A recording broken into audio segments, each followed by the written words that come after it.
మీ దృష్టిలో బన్ విలువ ఎక్కువ, ప్రాణం విలువ ఎక్కువ?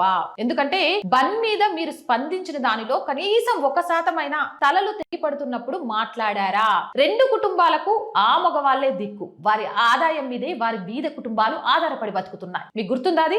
తెలంగాణ వరంగల్లో ఒక బీద పూజారి సాయిబాబా గుళ్ళో మైక్ పెట్టాడట. అది నచ్చని సెక్యులర్ జీవి ఆ ముసలి పూజారిని తీవ్రంగా కొడితే ఆయన చనిపోయాడు. రోజు 5 సార్లు మైక్ లో సెక్యులర్ ప్రార్థనలకు ఎవరు అడ్డు చెప్పకూడదు. కానీ పూజారి గుళ్ళో మైక్ పెట్టడం సెక్యులర్ భావనకు విరుద్ధం కాబట్టి ఆ పూజారి అటువంటి చావుకు అర్హుడే.